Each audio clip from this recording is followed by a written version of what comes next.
On the rave! Hi, this is Mark Archer from Alternate. Hi, this is Ian from Dream Frequency. This is Slipmatt, and you're in tune to the On the Rave. On the Rave. On the rave! Podcast. Watch your bass bins, I'm telling you. Greetings and salutations to all of the ravers out there. I am the king of going crazy and having cabin fever in lockdown, Gav. And I am underneath a muckle staffy called Patrick. I'm Addie. And you're tuned in once again to the On the Rave podcast. Addie, how's it going? It looks comfy up there. It is comfy, and I'm keeping warm with the Derg. With the Derg. That's Pat making another cameo for all of the Pat fans out there. Don't forget that Pat's got his own Twitter handle where you can find out what Pat thinks about all things wrestling. You can probably find it via Addie on Twitter. In any case, we are about to have a conversation with a proper lovely bloke, but before we do that, let's crack out a little bit of Raver's Choice. Gav. Yeah, that's how we normally start these things. And again, we've been on Facebook, and friend of the podcast, Mr. Spud, the man of a million faces, Paul, thank you very much. I've taken an absolute banger. We asked for bangers, and he's picked one, hasn't he, Addie? Proper one. A proper party banger, that is. Wait, there we go. Let's get a bit of frags on.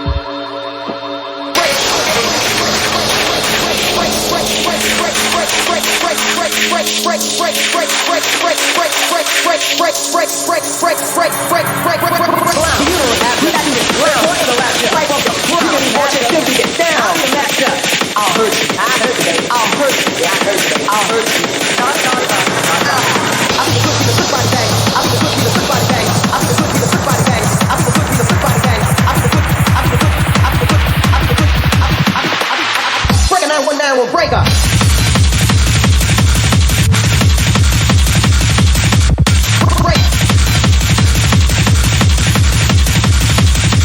Rugged just like a wrangler.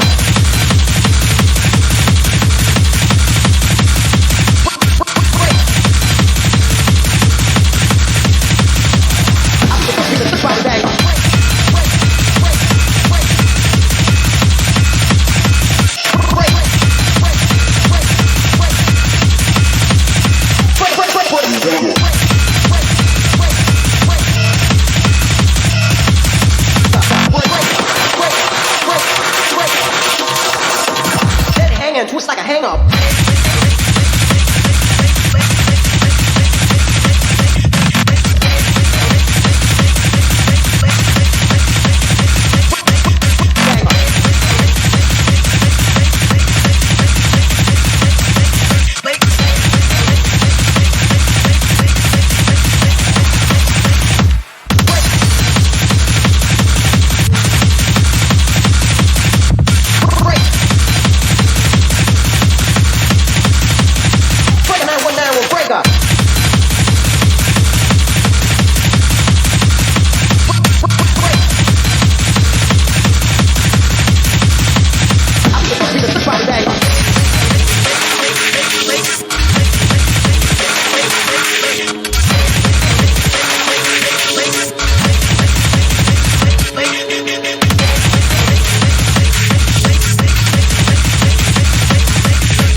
Just like a wrangler.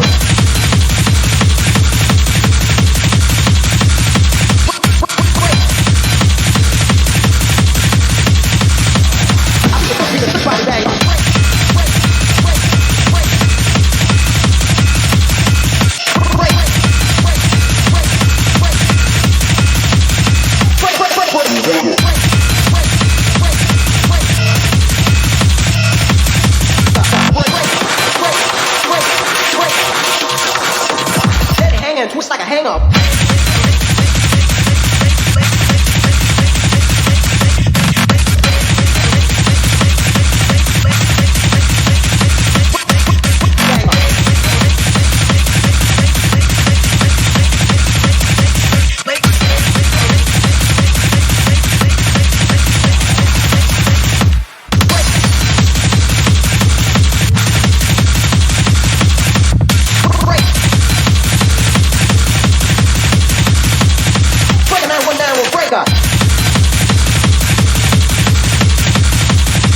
There we gone. There's a bit of frags, and that was a party banger. Thank you very much, Spud, for pointing that out for all of Cheers, us. Spud.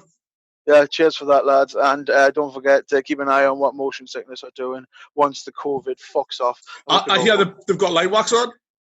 You hear they've got line wax on. Q told us. Q told you, has he poked them enough in the ribs about it now, has he?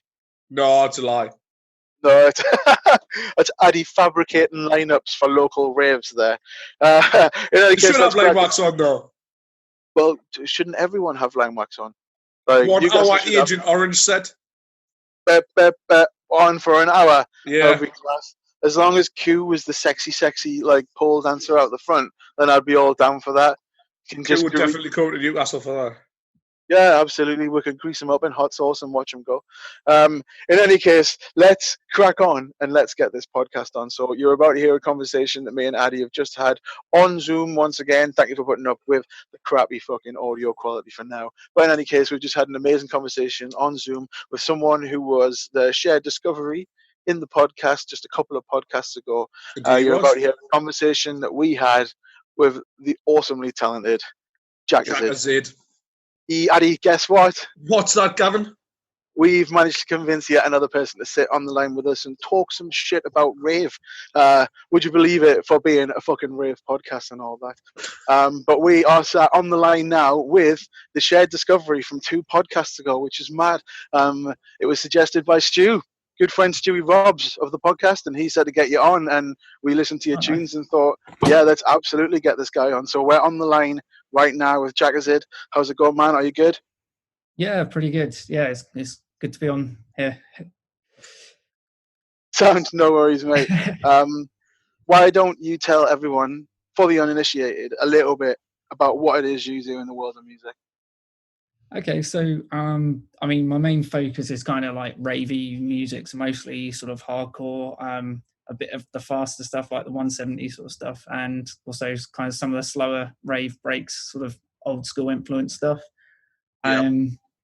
I've been sort of doing it. I guess my first tune that was released was like in 2007, which was a remix of the Sillet Bang TV advert, which is where everything took off. Amazing. Yeah, since then I've sort of done all sorts of stuff. Like I spent a few years doing stuff with Nuclears, and then around 2012 I started sort of being more independent and working with sort of different labels. So yeah. Cool. Sound. Yeah, that's spot on. Whereabouts can people find you if they want to try and find you? So I'm on SoundCloud, soundcloud.com/JAKAZiD. That's where I've been listening, like. Cool. Yeah, I mean, that's the thing, I guess. I keep most up to date and I post mixes as well as tunes on there. So there's that. And I'm on most streaming things like Spotify, Google Play. And my label, Oral Adrenaline, is on Bandcamp. It's Oral Adrenaline. Music.oraladrenaline.net. So yeah. Cool, no worries. And I'll bang a link to that in the comment down there so you can all see, click a link and see what's going on. But what we'll do, we will crack on and start answering a few of these questions for this podcast. So the place we normally start is with section 1, early influences. So who played the music in the house? What sort of music was played as you were growing up? What did you grow up with?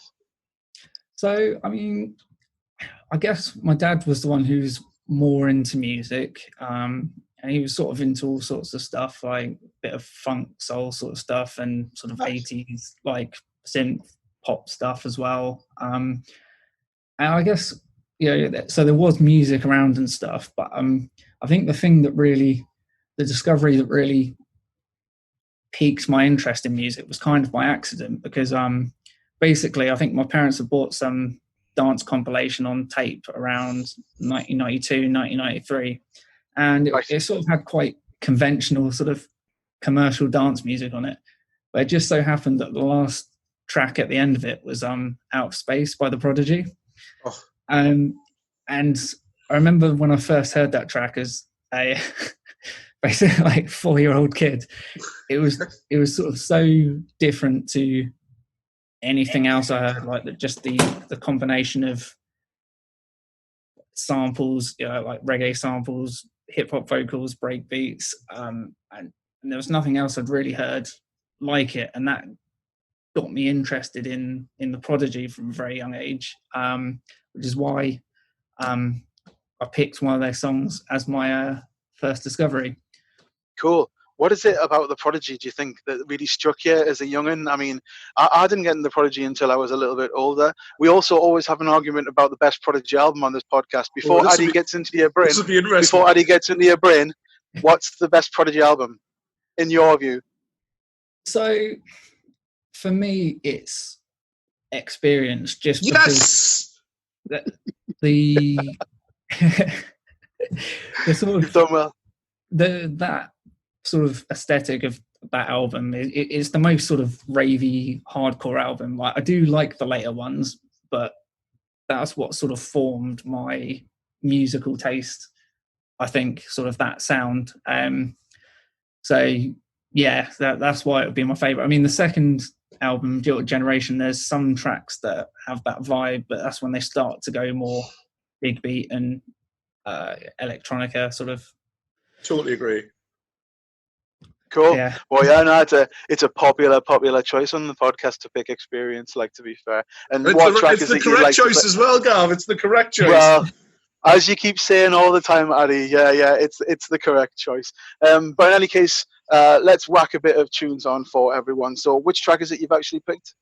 So the track I picked was One Love, which is actually from their second album, but I'd say it's probably the most ravey tune from that album. And part of the reason I picked it was just when we first had cable TV when I was a kid, I remember the music video for that quite vividly, and like the CGI animation, which today probably looks pretty crap, but I just remember like being really fascinated with the video and stuff, and I really like the sort of acid didgeridoo sound in the middle. So yeah. Cool. Well, let's get a little bit of Prodigy on for everyone. For the early influences track, here's a little bit of One Love.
That was a little bit of the Prodigy with the best Prodigy album ever, the Experience. But this is One Love. It was a bit of One Love from the amazing, we say it all the time, but the amazing XL Records all the way out in 1993. What a wonderful, wonderful way to kick off yet another one of these podcasts. We'll crack straight on and get into section 2 and move into finding your own feet. So maybe after the music that was like pushed on you or happened upon you, what music sort of came to the front when you started looking for it for your own? So it really took a long time for me to actually discover music that wasn't kind of pushed onto me. And so a lot of sort of my early music listening that was self-discovered was kind of mostly from buying like dance compilations, just because they're a good way of getting a load of tunes in one go and discovering stuff that you might not know, although a lot of them kind of were commercially slanted. So artists who I was like definitely into as artists were like the Chemical Brothers, Underworld, Fatboy Slim. They're kind of quite established names and stuff. Yeah, but still dropping absolutely mint tunes. Yeah, I mean, the most recent Prodigy album, it's good that some of their more recent stuff has kind of gone back to that rave sound.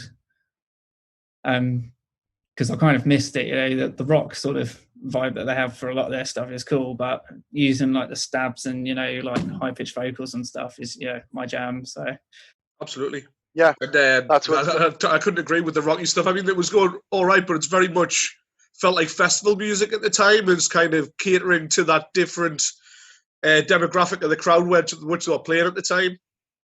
Yeah, I mean, it's sort of, you know, if that's true to them, then it's good that they're doing it. But it's, you know, I definitely missed the original sound that they sort of break through with. So. Yeah. One of the repeated things that come up when we talk about Prodigy is the different time people got into Prodigy. So younger people will only know Prodigy with that rock Prodigy aesthetic, and they won't really know the earlier stuff, so they'll vibe off the rocky stuff. So what's just been dropped to them will seem peculiar because they're used to that big metal-y sort of American EDM sort of style, do you know what I mean? And other people like us, they're slightly older, they're slightly more weary, they're slightly rave hardened, are into that earlier, bigger. I mean, I'm into that breakbeat, fake piano, big stabby, high pitched vocals. That's the sort of Prodigy that gets me going. You know what I mean? But to be fair, we've talked about it before. There's not really a bad Prodigy song out there, is there? No, yeah, they're all good. It's just, I mean, I guess the fact that they've done a bunch of different styles means they appeal to like a wide range of people. Yeah. So, what other artists were you discovering? So I guess as artists who I liked for being artists, I think the ones I reeled off like Fatboy Slim, Chemical Brothers, Underworld, they were sort of ones that anytime they released something new, I would be bang into it. I guess one of the things with dance music, especially early on, is that a lot of people release sort of tunes like one-offs under one name, so it didn't make as much sense to sort of follow artists. So there were a lot of times there'd be a tune I liked by an artist. It was the only track of theirs I sort of heard. I think the track I chose for my choice for this category was kind of an example of that. It was another track that was sort of right at the end of a dance compilation, which they probably just threw on to give like the harder sounds of music some representation, like after fucking like the Lighthouse Family and Snap and people like that. Yeah. So what is it about this tune that sort of made it stand out? You said it was the end of the CD, so you've been through everything else and you had this one harder bit at the end. How did you discover it? Was it like attached to a magazine or something? Or? It was a CD I bought. It was on a CD called Dance Zone Level 5. I think it came out in like 1995, but a fond memory I actually have of this track is again, like at my 7th birthday party, like my mum hired like a DJ at like the pub near me or whatever, and nice. I asked for this song to be played, and he said, "Oh, I've not heard of it. I haven't got it." And I sort of said, "You do. It's on that CD there. I've got it as well." And I asked them to put it on, and they went from like playing I don't know what it was, like the Macarena or whatever, to this fucking acid techno banger. And it just, oh, I loved it. Did it proper clear the dance floor, or were they down with it? I mean, the thing, I guess, like, kids don't really have strong opinions on things at that time. I think they just loved it. It was a noisy piece of techno music for whatever it was, even though they didn't know it. But very good to just jump around to, anyways. Yeah, exactly. So I think I came back to this tune recently because I remembered that time of hearing that tune. I think it's still a sort of a banging tune now, which you can't say about a lot of techno records from that era. Like, they don't sort of slap as much as they did back then. But yeah. Well, I'll tell you what, I don't see no better reason than to play the tune that you've hyped up for everyone. So do you want to introduce the tune for everyone, Joss? Sure. I'll try and get the pronunciation right, because I think it's a Dutch DJ name. So it's DJ Missia and DJ Tim with Access.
Yeah, that was the absolutely banging Mishnah and Tim with their Access. And of course, Mishnah is the Die Witness and various other classic guises from back in the day.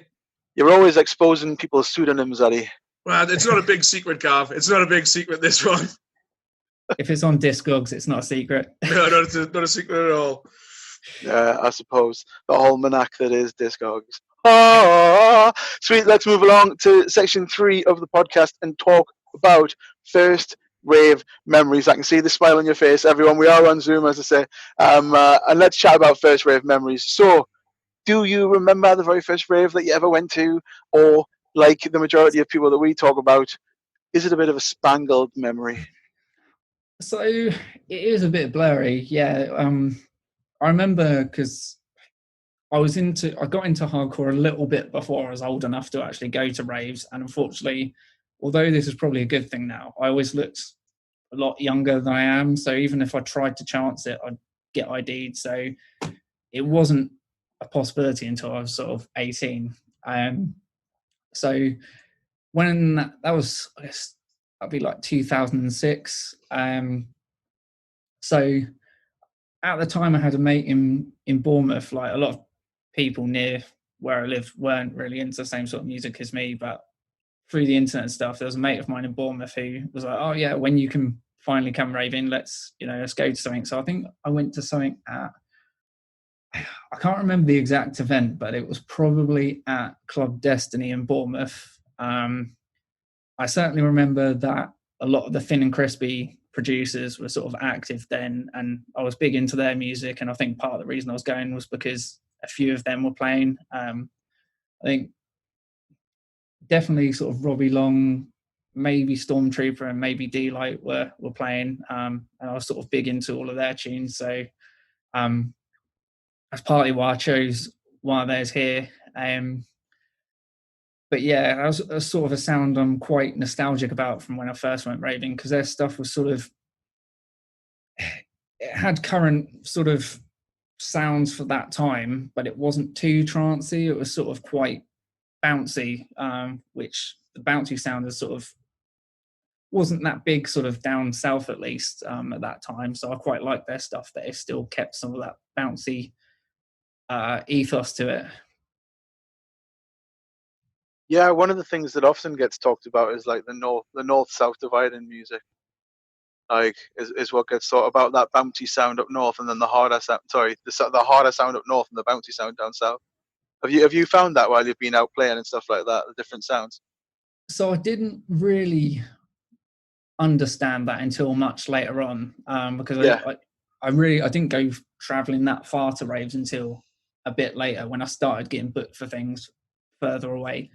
I definitely when I've spent time in like Glasgow and stuff, like the thing about my DJ sets is I often play a bit of 4/4 stuff, a bit of breaksy stuff, like a bit of everything. And one thing that I noticed certainly in Glasgow is like you play something with breaks in and it clears the floor in a hardcore night anyway. Absolutely.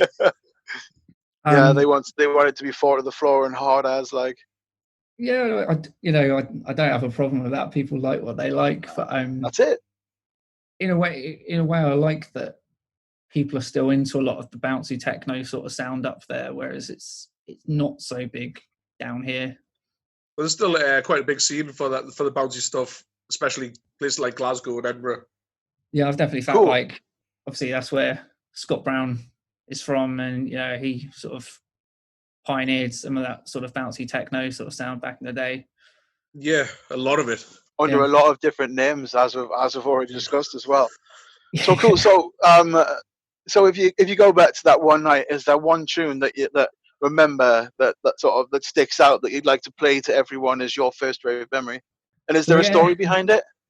So again, I'm not even sure if this was played that night, but it's definitely typical of the sort of Thin and Crispy sound that I was big into at that time, and there's a good chance it was played. So this track's called Dopest DJ. It's by Robbie Long and Stormtrooper, and it's got a lot of elements that I certainly used to like back then in hardcore music and still do. So it's a 4/4 tune, but it's got a lot of the older sort of sounds like stabs and pianos, and sort of high-pitched vocals that don't say a lot but do a lot. Yeah, sound no worries. Then let's get it on for everyone. Here's a little bit of the dopest DJ.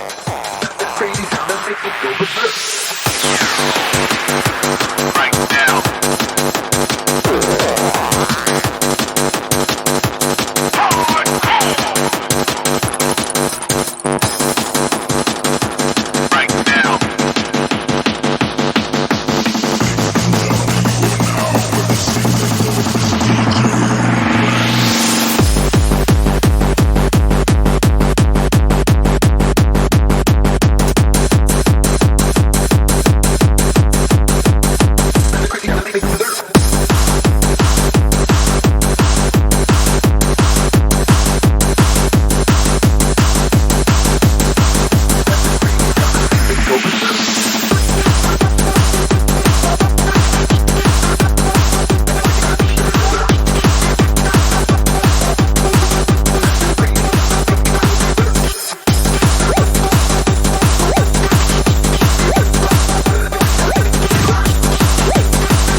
there we have it. There was a little bit of Robbie Long and Stormtrooper. That was Dopest DJ. Thin and Crispy 2005. Lovely, lovely, lovely, lovely, lovely. So let's roll straight on to section 4 of the podcast, which is where we talk a little bit about festival fever. So, do you like a bit of a festival? Do you love a bit of what we refer to as outdoor noise? So, funnily enough, I haven't been to a lot of festivals. Right. The ones I've been to are sort of Boomtown, and although I don't know if it counts as a festival or not, but Bangface weekend. Bangface definitely counts as a festival. Bangface is the bestest of festivals, man. Bestest of them. And we're seasoned veterans of the Bangfaces, both as ravers and as parts of the hard crew as well. So we are blessed to have been able to play. There's something about Bangface, isn't there? What is it? I can see the smile on your face. What is it that puts that smile on your face when you think about Bangface? I mean, there's a few things. I think, like the fact that the music policy is so diverse, but also well curated. The fact that there's a very low, almost non-existent ratio of dickheads there. Like everyone, all the people there are super nice and annoying. The fact that after you've had a mad one, you can actually sleep under a roof is always a good bonus. Yeah, that's always a blessing. Yeah, because I mean, compared to a lot of festivals as well, where I could probably like plan, I'm going to go for a nap for 3 hours here. It's almost impossible because there's always someone good that you want to see. So be able to sleep at the end of it is a blessing. Yeah, that's it. There's something about having the chalet and being able to go back to the chalet and wash down and clean everything off. It's just things you can't do with a tent. Like, do you know what I mean? And just having somewhere you know that's safe to leave your stuff. And sometimes some of the best things that happen at Bangface happen in the chalets. When you just go chalet hopping and meeting the neighbours, as we always do. It's almost like a house party, but you don't care too much if the people come and trash the place. Well, within reason, but like within reason, within deposit back reason. If people spill drinks all over your floor, you just got to like mop it up. It's not like ruined your carpet or anything. So. Well, that's it. Yeah. It's one of the biggest house parties of the year, isn't it? Between all of those chalets and stuff like that. And you're right, like that. There is always a high ratio of good people to bad eggs, and sometimes they're not even bad eggs; they're just having a bad time. Yeah, I think as well. It just kind of it's like one big family. Like I know, like every year I go, like I know I'm going to bump into someone I know every fucking like hour or whatever. Like. Every corner you turn on the way just to the old Vic. And in fact, the first time I went to Bangface, it was because Dave Skywalker sort of booked me to play in one of the smaller rooms, and I'd always wanted to go, but I didn't know anyone. But I was being booked for it, so I was like, well, I'm being booked, so whatever, I get to enjoy some music and stuff. But I remember from that first time, I made so many friends, and it wasn't awkward. It was just like people like started chatting and stuff, and a lot of those people are still good friends of mine now. Yeah, that's it. I mean, I've made some mates at Bangface that we've had on the show. Do you know what I mean? We made friends with Mark Archer and got him on the show because of Bangfaces, and just all sorts. It's such a good vibe and such a fun place, and hopefully when shit calms down, we can get back to one of the big raves like that. But tell you what, let's talk a little bit. Let's talk a bit about other festivals. So have you done any other bits and pieces apart from Boomtown and Bangface?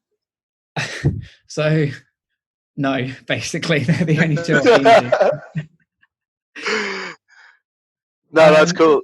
There are other festivals I want to try and get to. I'd love to get to Bolter at some point. Yeah, it always looks banging. But yeah, are there any festivals that you recommend that I should check out? Oh, we've been to all sorts of festivals over the years. We love Lindisfarne Festival at the minute, which we're a part of, but it's just been cancelled. It's been rolled over to next year. But that's a really good festival. Very small, but just banging. Always has the one night raves over in Hollander Grid as well. Prospect and things like Prospect. Yeah, the Prospect raves are amazing. So if you're going to try and get to one, getting over to Prospect's amazing. They always have multiple rooms with multiple different lineups, and you get the Dutch hospitality everywhere you go. So let's talk a little bit about the tune that you've actually picked. So is this a sort of tune that puts you in the mood for going to a festival, or give you that outdoor in the sunshine feeling? Or so actually, so this track by DJ Shimamura, it came out just before sort of Bangface this year, and the album it's on is sort of CD only. But a friend of mine who was coming to Bangface from Japan brought the album over for me because it had just come out, which I was really lucky because it meant I got to play it before barely anyone else sort of had it. So it gives me good memories of sort of the last rave any of us basically went to, and I love the tune anyway, and it went off. So it just brings good memories of that last Bangface. That's good enough reason. That is definitely good enough reason to whack the tune on then. So, as a bit of a festival fever moment and in dedication to the last rave before the world got fucking locked down because of a bloke biting the head off a back, let's crack on and let's get a little bit of Army Laptop Just Died's funky chorus.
There we go, Ravers. There's a little bit of DJ Shamamura, spunky chorus, a bit of 2020 loveliness for everyone. And that, as we said, is the festival fever moment being played out for Mr. JAKAZiD Josh, who's on the line with us today on the On the Rave podcast. Let's stroll into section 5, Addie, which is Shared discoveries. lovely. So there's lots and lots of music out there and lots of artists who all deserve praise, but maybe there's someone out there that you think deserves a little bit more of a push. So we're offering you the platform to say, everyone, go and listen to this person. So if you were allowed one person to push a little bit like that, who would you like to push and why? So this was another tricky one because, like I said, I'm terrible at if someone says, what's your favourite this or what's your one, I'm like, I'm going to have to give you 10. But I exercised some self-restraint, and the person that I picked was a guy who's been a friend of mine for actually back from the days of MySpace. I've known him that long. Wowza, MySpace. Yeah, it's a friend of mine from I think he's from New York. His name's JAKAZiD, and he's sort of, I guess I got to know him because he was sort of into the sort of Japanese hardcore stuff as well, and used to make some sort of like J-core influence stuff. But his stuff now, he's sort of, one thing I like about particular artists is when they've got like a defined sound to them, which is only them. And Will JAKAZiD definitely has that with his stuff. His stuff's got a very futuristic sound to it, and there's a lot of interesting sound design, but it's still banging hardcore as well. So yeah, and another reason I picked him is because he's sorely underrated. Like, there's a few other people I was going to pick, and I was like, yeah, they've got just as many followers as me, you know. So I was like, let's give the spotlight to someone who, you know, could use a push. And so, yeah, that's why I picked him. Yeah, sweet. So where can people find him? Where do you think the best place to get him is? So he's on SoundCloud, like everyone, I think. So I think his name on there is soundcloud.com/T2Kazuya. He's also on Bandcamp, so most of his stuff is self-released. He did do a really good album on Future World a while back, but most of his stuff is sort of independent now. So yeah, check out his Bandcamp. I think like pretty much every release on there is like name your price. So if you want to support him, you can. If you just want to check it out, it's basically costs nothing. So yeah, he's t2kazuya.bandcamp.com as well. There you go, everyone. So what I'll do, I will bang a link to those places in the comments down below. So as always, ladies and gents, on YouTube or on Podbean, you can go into the comment section. You'll be able to click on the link and go straight to the shared discovery. Which track is it that you've picked to play? So the track of his I picked is a track called Hyacinth, just because it's got a really nice melodic intro and build up, and then it goes into a really sort of wonky, strange drop that is really banging as well. So yeah, all about the wonky and strange. Absolutely all about the wonky and strange. So for everyone, here's the shared discovery on the podcast. The tune is called Hyacinth.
Ladies and gentlemen, boys and girls, children of all ages, Section 6 of the On the Road podcast is the moment where I ask my compatriots in high span. It's me.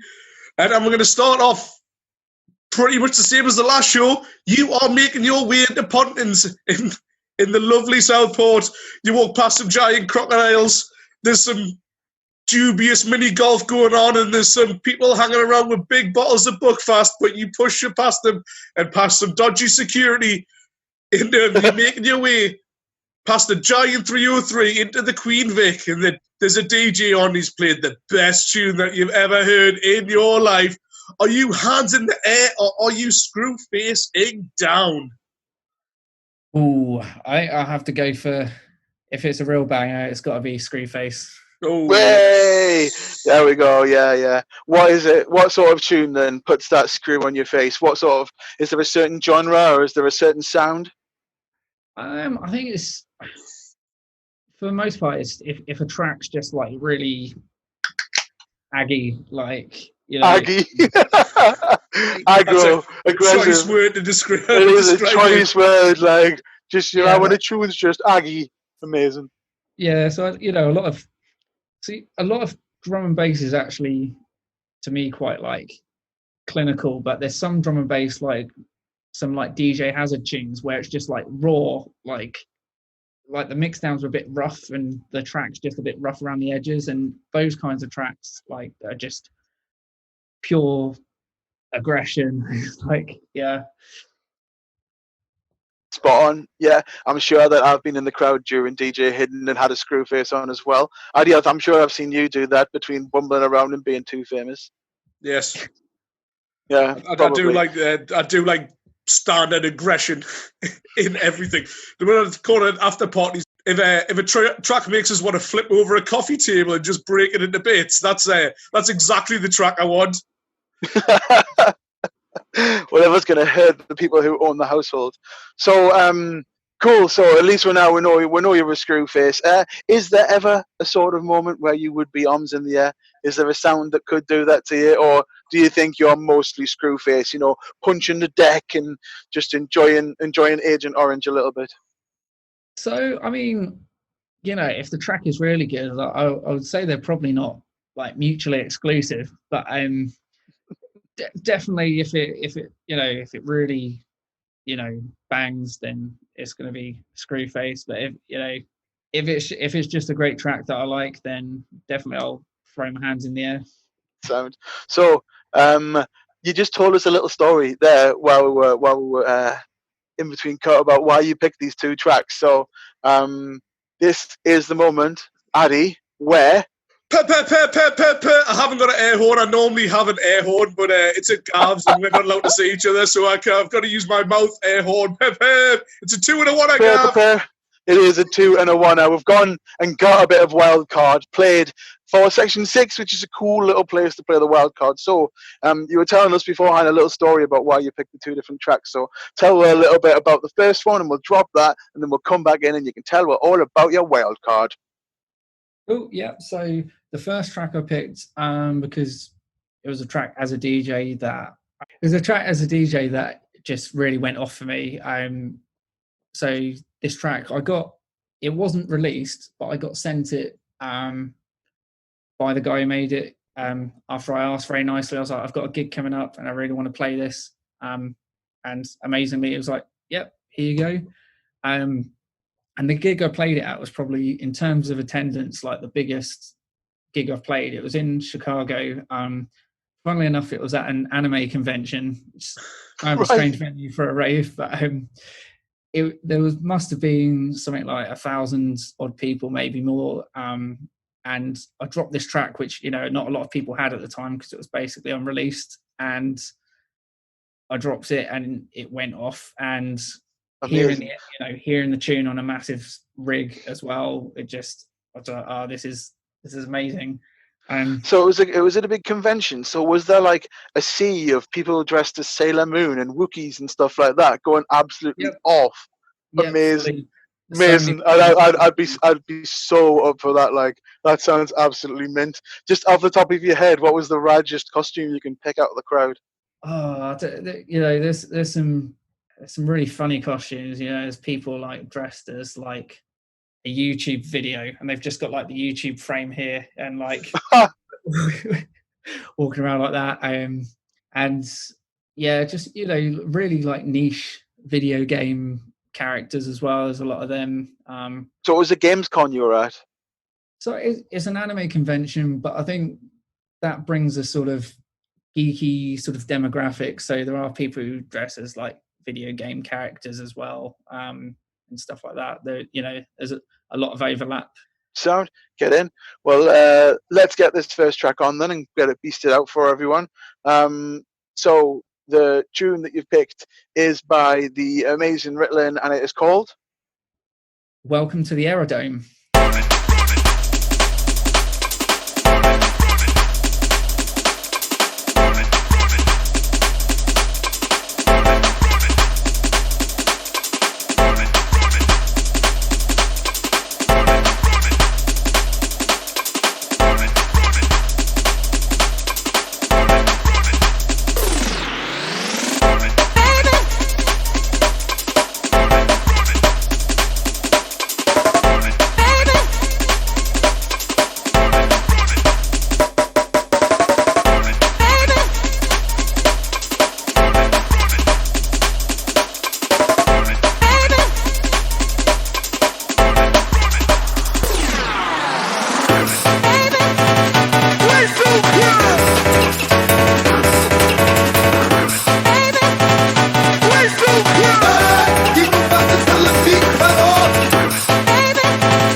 Here's a 303.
There you go, everyone. There was a little bit of Welcome to the Aerodome by the amazing Ritalin. Yeah, what a good guy, and a big sound. He was massive at the time when Kanji Kinetic and Squire and stuff were like coming through, weren't they? Yeah, he's come back a bit as well. Like all the mutant bass guys have started to make a bit of resurgence, and yeah, Tim Ritalin's making some bangers now as well. Nice. Doing the streams and stuff. Yeah, making tunes as well. And there was a mutant bass live stream which I got involved with. Was it last weekend? It was past couple of weeks anyway. And yeah, it was a big turnout for that in terms of viewers. And it was great to hear, yeah, Kanji, Ritalin, Sample Junkie all sort of playing new stuff. So, yeah. Man, the boys back in town and stuff like that. Absolutely, yeah. Sound. Cool. Well, let's crack on and talk about your wild card. So, you've picked a second track here. Do you want to tell a little bit about why you picked this one? Yeah, who so it's by? So this track's by Billin, who's a drum and bass neurofunk producer from, I think he's from Sarajevo. It's kind of a weird place for drum and bass producers to come from. But yeah, this track reminds me of actually Billin's set at Bangface Weekend. I guess that would have been 2015, around that time. Anyway, he played a set there, and I love his tunes anyway. Like his stuff is so densely filled with just interesting sounds and stuff, but also bangs at the same time. It is rare for some like a drum and bass producer to make a tune that bangs but also has interesting sort of sounds in it. But he smashes it in both regards. So it reminds me of his set, because one thing that's quite typical about like drum and bass music, right? I guess even hardcore music as well, is, you know, in a lot of tunes there's a breakdown section where it gives everyone a bit of a rest to throw their hands in the air and, you know, have a sip of their drink before they go nuts again. But this set, before that all important second drop. That second drop, man, like that can be the most lethal one there. You get that little bit of build up, you get a moment to wipe your brow, to take a deep breath, to just look left and right and go, right, he's there, Kush, I'm amongst good people. And then that second drop just comes in to knock you silly. Yeah. So this set from Billin, it was interesting in the fact he basically never played a breakdown. It was an hour long, like, you know, any other set, and just any time the track was about to get into the breakdown, he started fading in the next track, and every track he was playing them for about maybe 32 bars, and it was just relentless. Just as the track was about to pan out, it didn't pan out. It just went into the next drop, and every track was, you know, banged in its own way, and it was nuts. Like, you know, I was exhausted, but there was no way I could sit down because it was just too fucking good. Yeah, one of those ones where no matter how tired you are, you're definitely seeing it through. Yeah, I mean, to be fair, after that set, I definitely needed to sit down in the corner for a bit, but it was, yeah, recharge your batteries outside the Queen Vic. Yeah. Sounds. Whoop, sorry, that's me getting notifications to say that KJ Sorga's releasing new videos. There we go. There's a new KJ Sorga for everyone to have a look at. So let's crack on and play this actual tune for everyone. And the tune that you've picked is from Meth Lab 2, and the name is? It's called Metal Jaws. The reason I picked this one particularly, it wasn't released at the time that he played this set, but I love the way the drop has this drunk feel to it. Like this really just like, yeah, it's great. Get in. Let's get it on.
well, there you have it. There's a little bit of Dylan with some amazing metal jaws from the awesome label Bad Taste, which just has some absolutely disgusting music being played out on that all the time. So cool. Let's crack on with section 7 of the podcast, which is the dedication section. So DJs are often asked to play tracks for people, but we're turning that on that head, and we are asking whether or not there is a track that you would like to play for someone out there. So is there someone out there that you would like to play a track for? What track would you like to play, and why does it remind you of this person? So it's a bit of a weird one. So the track is by the person that I'm dedicating it to. It's a track by an artist called New Foundation. He used to be he was a good friend of mine. Unfortunately, about 8 years ago, passed away. But the time that I was friends with him and stuff was when I was first getting into producing music, and he always gave me a lot of really good advice, and always told me to just, if I want to do something, just do it, just have a go at it. And I guess the reason I wanted to dedicate this tune to him is just to show that, you know, I still think of him still when I'm doing stuff now, and yeah, you know, if I want to do something now, I'm just like, wow, Mikey would have said, just go and do it, just have a go. Soul.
it, ladies and gentlemen. That was New Foundation in Your Head, the lovely dedication track being played out on the RAVE podcast this time out. We're going to stroll into section 8, which is the bone of contention. That is Guilty pleasures. Guilty pleasures. I was waiting for Addie to clock on and say that, but you beat him to it. You beat him to the tagline of his own podcast. So what we'll do, we'll talk a little bit about guilty pleasures. So, guilty pleasures, where do you lie on them? Do you believe they are a thing? And do you have any guilty pleasures in life before we chat about music? Well, I'm not sure I can talk about them on the podcast, but We're all friends here. No one judges. Well,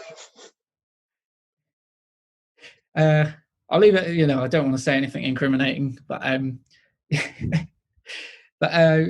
terms of your question about where do I lie with guilty pleasures, when you sent me this questionnaire, it was a tricky one, because certainly when it comes to music, I do like a lot of weird stuff anyway, and to say it would be a guilty pleasure would kind of be disingenuous, because a lot of the time I'm quite eager to show people weird shit that I found, be it musical, like stuff on YouTube or whatever. So picking it, I kind of picked something that was kind of quite out of place with everything else. And if someone didn't know me that well and just knew my music and stuff like that, they would kind of be like, what the fuck have you chosen? Right. So what is it that you've chosen, and why do you think people would say what the fuck? So I tried to pick something that was also sort of in keeping with the theme of, the general vibe of the podcast, the general rave aesthetic that we have here at the On the Rave podcast, and thank you very much for that. Yeah, at the same time, it's a bit of a curveball. So this track is by a Japanese girl group called Team Shachihoko, who I was put onto by a friend of mine, because actually, although their stuff is kind of quite eccentric sort of J-pop, they've had a few credible people remix their tunes. Like they did a collab with Basement Jaxx, and they've had some, and they've had some proper drum and bass artists remix their songs. But amazing. I'm gonna have to look into this. I'm gonna have to as well. When I did this list, my pick for this section was Baby Metal, because there's just something about Japanese girl bands that I absolutely love. So as soon as you started spitting that, there was you genuinely just turned my head. This isn't going to be a guilty pleasure for me. I'm going to dig them out after this and find out. It will be guilty pleasure, Gav. I can guarantee that. After watching this video, it's fucking one of the most mental things I've ever seen in my life. Get in, spot on. You've intrigued both of us here. You've tipped it, hasn't you there, Addie? Yes, I'm going to have to look into these much deeper. It's funny that you said Baby Metal, because I was tempted to pick Gimme Chocolate as mine, which is banger. Yeah, it is. It's an absolute banger. Yeah. Which is the same tune that I picked Gimme Chocolate. You picked that on your second list. Yeah, and it was the first time we got a copyright strike, because we got a copyright strike off them. Yeah. Hopefully, is it what Team Shachihoko? Team Shachihoko, it's called. There we go, spot on. Well, I'll tell you what then, because we're intrigued, why don't we get a little bit of it played for everyone? So probably my new hidden obsession. Let's get a bit of guilty pleasures played for everyone. This is on Warner Brothers, Addie. We're definitely getting pulled on YouTube. Definitely, 100% get the copyright strike. They fucking hate us. Might have to just speed it up a bit. Well, there you go. Spot on. Well, let's get a bit of guilty pleasures played.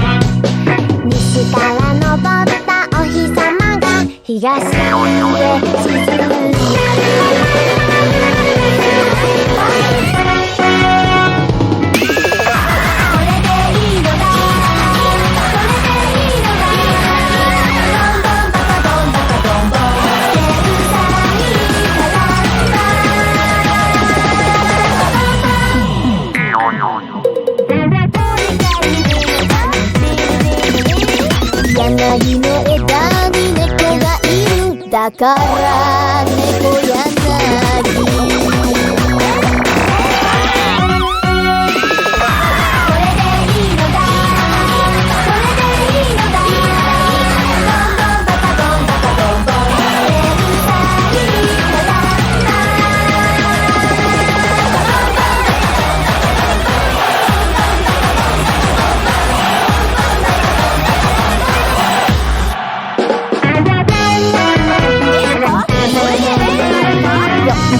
4は6でもない。8はバナの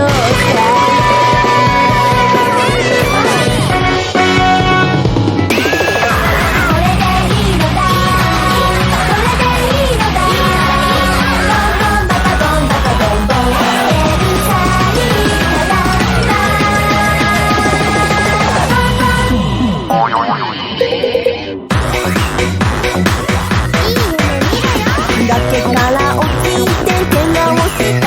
だから崖なの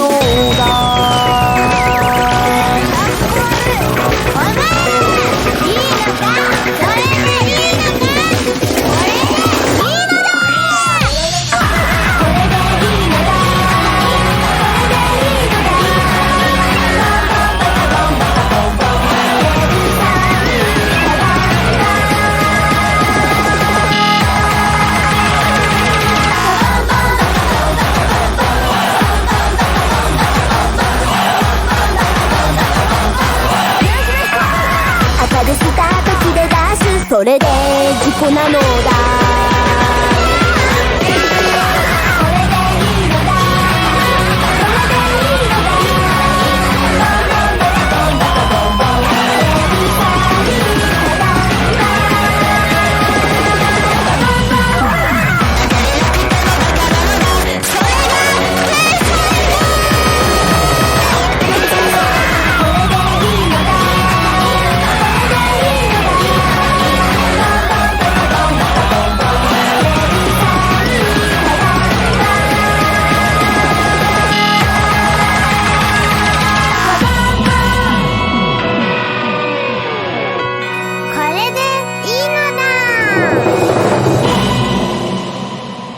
Okay, so that was Tensai Bakabon by Team Shachihoke.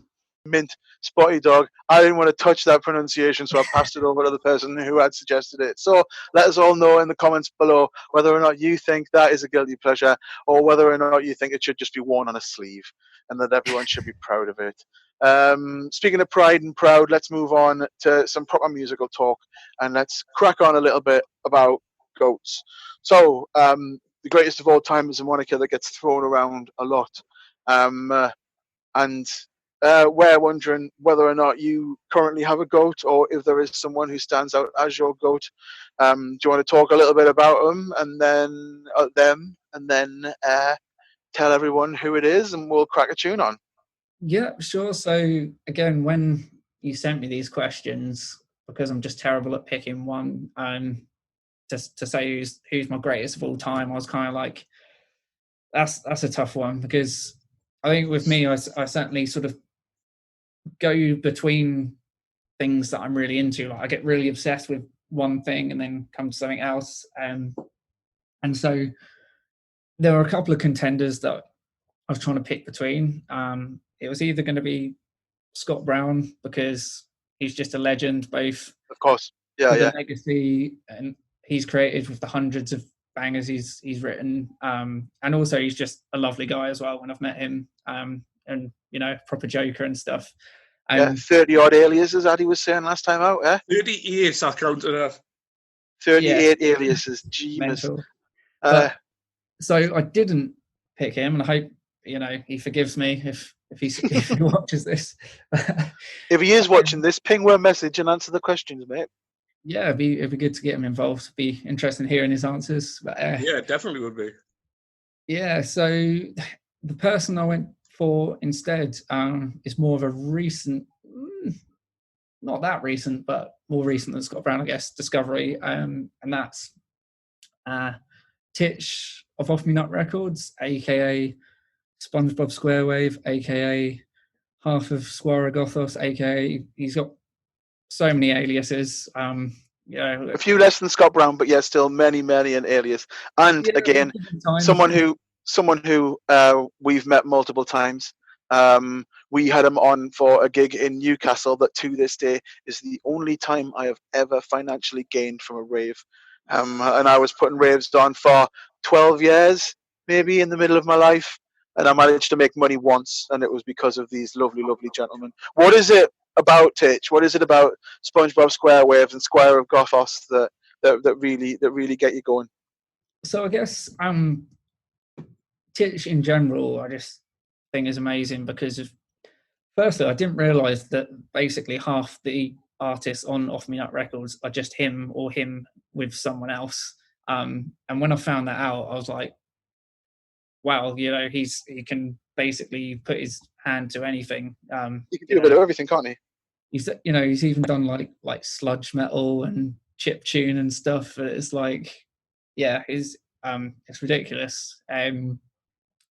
Particularly, the thing I love about SpongeBob SquareWave is that, I mean, it takes the best out of a few different sort of genres that I like. So I think most of the tracks under that name are like 200 BPM, and they borrow bits from like breakcore and UK hardcore and stuff. And one thing that I've always found that's not very common is sort of fast music that's like a breakcore tempo that's also melodic and banging as well. And although a lot of the tracks are quite silly and that they're like bootlegs of things, there's definitely just this really euphoric but really fast-paced vibe about all the tunes he does under that alias.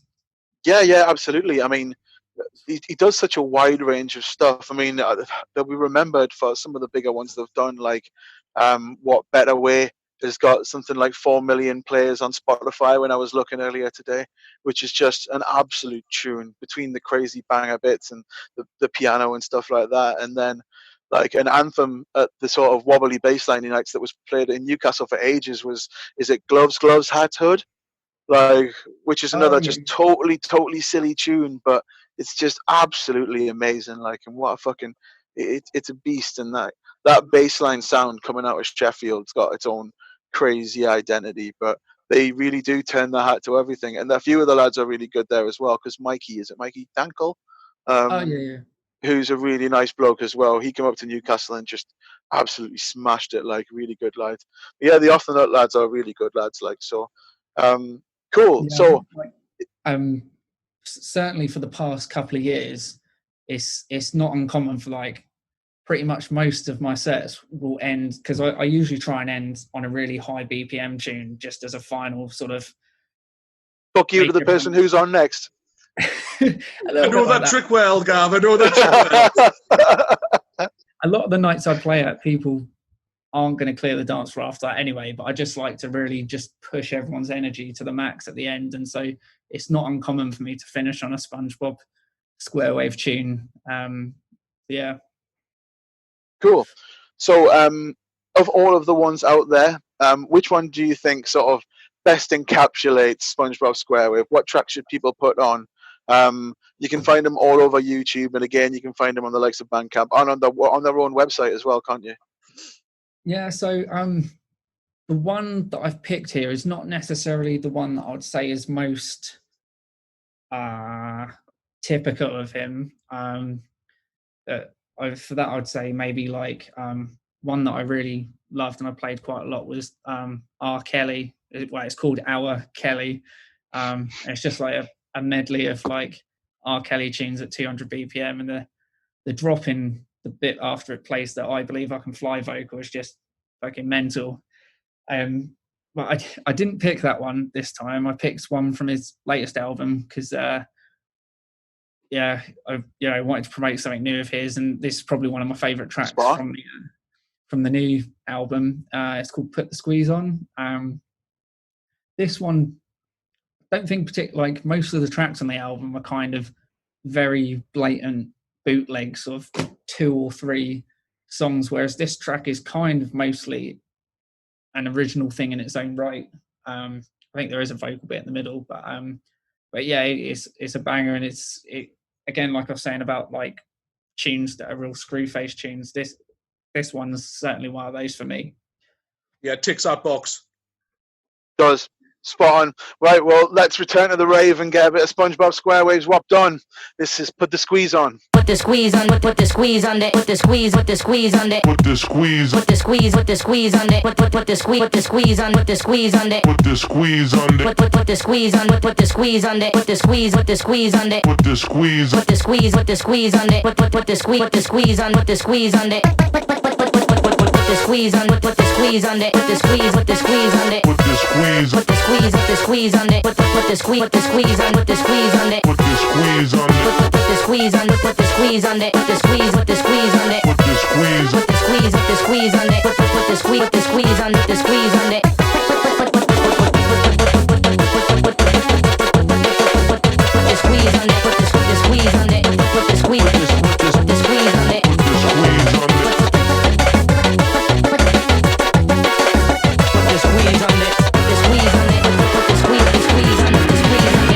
Squeeze up.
Put this.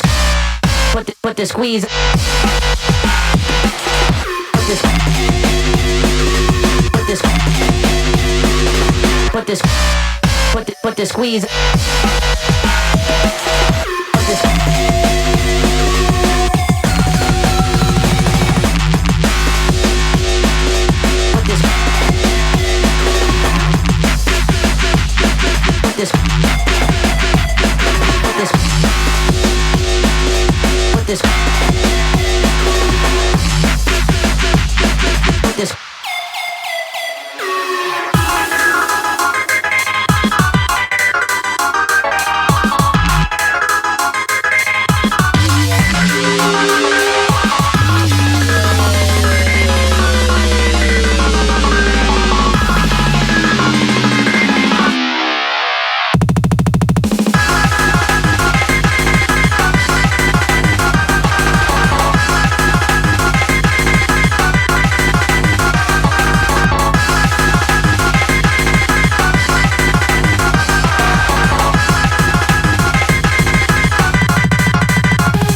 little bit of SpongeBob SquareWave, put the squeeze on, and again, we'll whop some links in the description so that everybody can find out where they can get a little bit of off me nut in their lives. We've managed to get through another one of these podcasts, Addie, all the way through.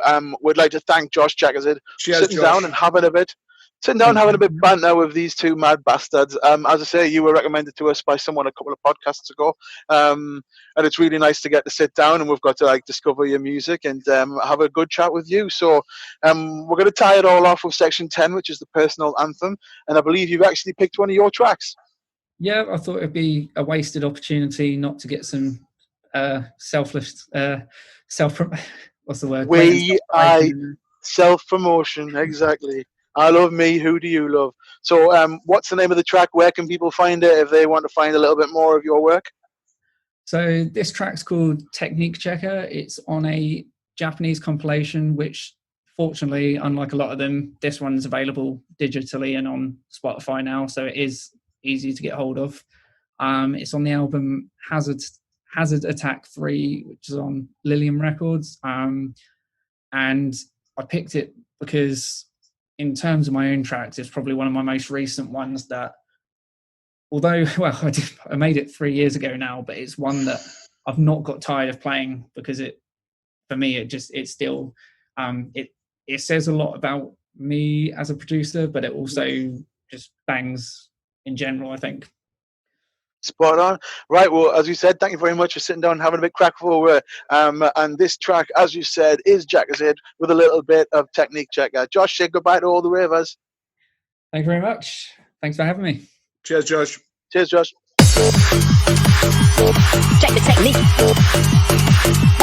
Check the technique.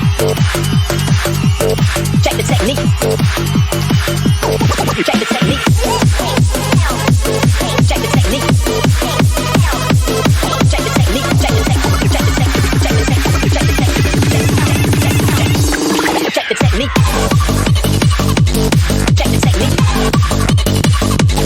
the technique.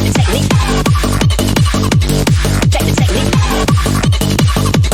Check the technique. Check the technique.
Check the technique.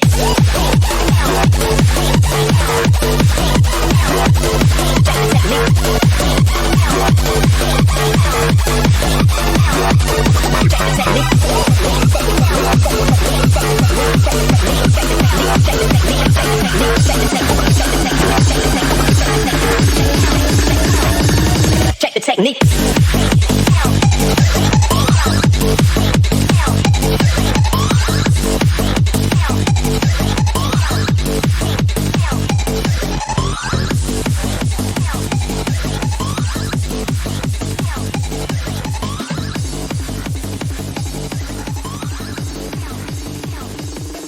Well, that was a lovely bit of self-promotion there by a lovely bloke who sat down and had a good crack with me and Addie there. What a nice lad Josh is.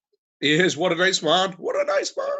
Yeah, and what a good selection of tunes. And I've already had an earful, and yeah, that guilty pleasure is fucking crazy. I told you that shit was mental. Yeah, that's it. That's proper crazy. The video for it's absolutely nuts. You should dive onto YouTube and get your face full of it, as we've said. But we've come to the end of another one of these podcasts. I believe that was podcast number 38 of these Hardcore Histories. Addie, we're getting ever so closer to doing this number fucking 40. Like cracking in. And someone would say in Ashington. In Ashington, where they eat her digs and take their dig for a week. And they have candy flares. I didn't know they had candy flares. That's a new one on me. Any case, speaking of Ashington, let's get a little bit craziness on the go, Addie. It's about time for you to crack on and share with everybody this installment of super sciencey silliness. So, well, decided to celebrate the fact that Netflix are rebooting Unsolved Mysteries, which was a stable TV show of my childhood. I've taken a bit of fucking spooky science, and I'm going to bring it to you all. This is Evil Intent with unexplained sounds. Ooh, there we go. A little bit of Evil Intent.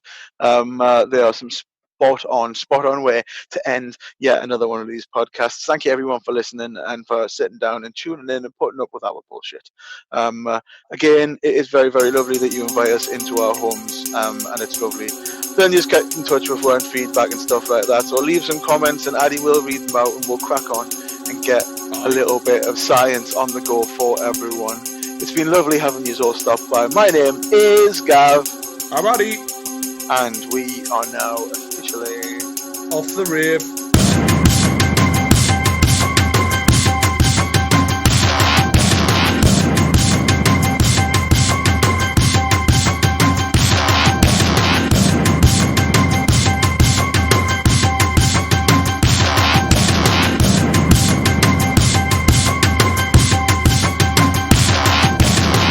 Unexplained sound.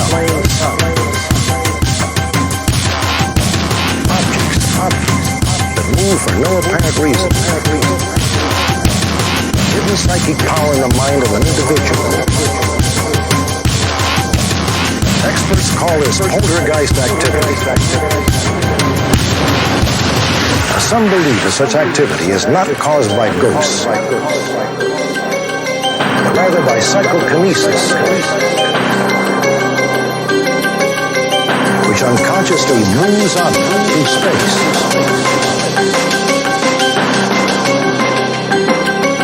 Unexplained sound.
Unexplained sound.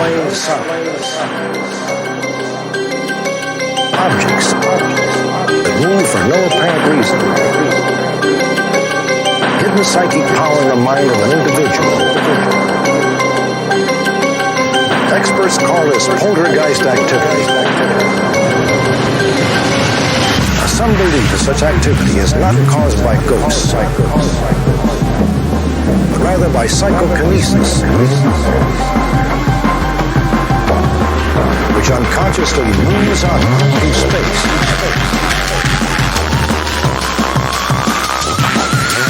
Unexplained sound.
Unexplained sound.